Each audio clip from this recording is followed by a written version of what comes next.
So this Pumpkinhead follows a darker story rather than the first adaptation. Was that something you originally wanted for the screen? Well, I always think the movies should be a little scarier than the books. I hold back for kids, but in a movie like this, you want it to be scarier, and that's what they did. They took the basic premise of the story, and then they added a lot of scares. Yeah, and what made you want to revisit Pumpkinhead now, or why do you think it's good to revisit Pumpkinhead now, more than 25 years after the original story first appeared in Nightmare Hour? I just like to have a movie. Yeah. It's nice to have a movie, right? Yeah. And it's nice. I always liked this story. I thought this was one of my better Halloween stories. And it started out in a very strange way. Usually my stories start out with a title, and I figure out the story from the title.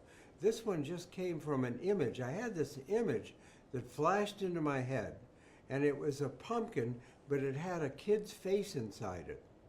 And I just looked at it, and I thought, Pumpkinhead, and that image led me to the entire story about kids being trapped inside pumpkins. That's interesting that you would come up with the title first and then the story, because for me it's always like I have to figure out the story and then the title tells, like I figure out what the title is from that. I only think of titles. I've done every story a human can write. I've done them all. Yeah. There's nothing left, right? I never try to think of story ideas.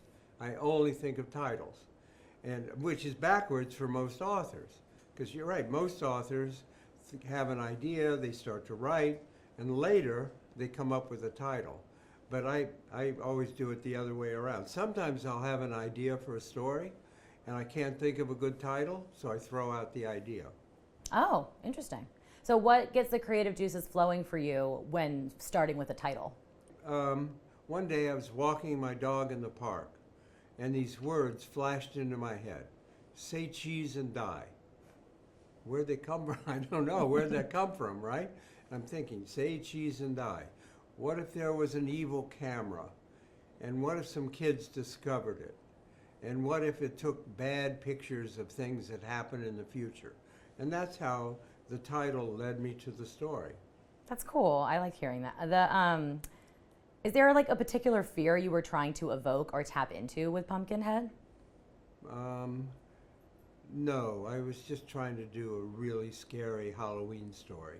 Yeah, and as you said, a kid's head course, trapped in a pumpkin. Pumpkins are Halloween. Yeah, very classic. And the idea of someone so evil that they would trap kids inside these pumpkins, that's really where the story came from.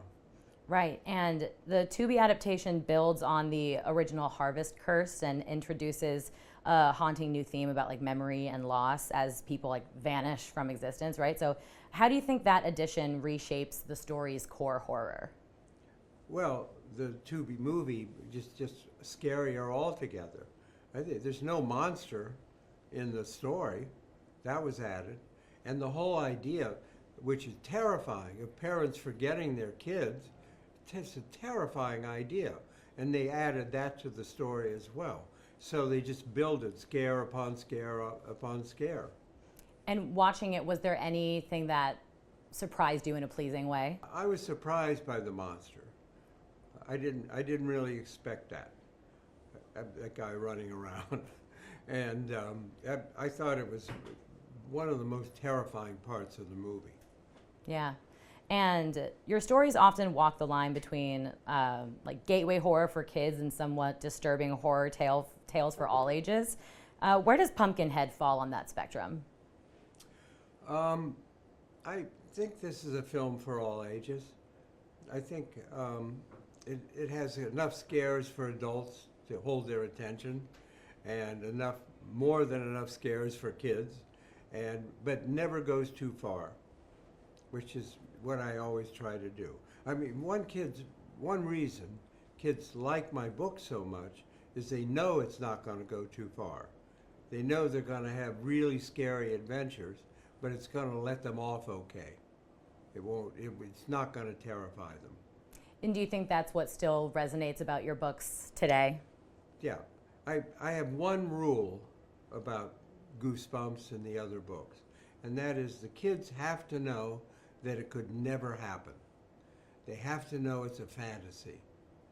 And if the kids know it's a fantasy, I can go pretty far with the scares. What else do you think are the key pieces of the DNA of your scary stories? The thing I care about most are the twists. I live for the twists.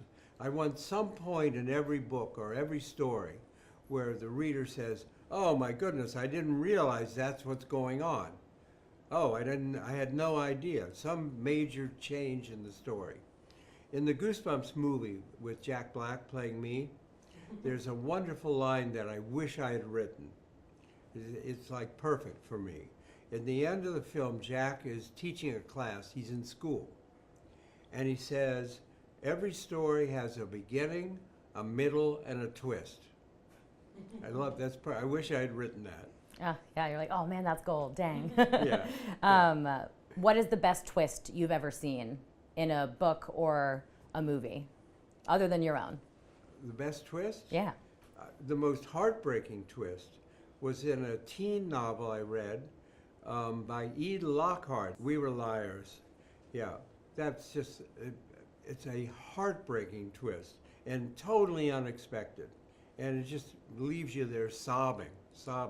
I thought that was an amazing twist. Yeah, and what's on like your Mount Rushmore of scary stories, other than outside of your own work? Some Ray Bradbury stories. He was a real hero of mine. And I always recommend the novel of Something Wicked This Way Comes to kids. It's a terrifying, beautifully written, amazing story. And what do you think is a great double feature for this new Pumpkinhead movie? What should people watch after they watch Pumpkinhead if they want to keep the same vibe? They should watch the Goosebumps movie. Yeah. Yeah.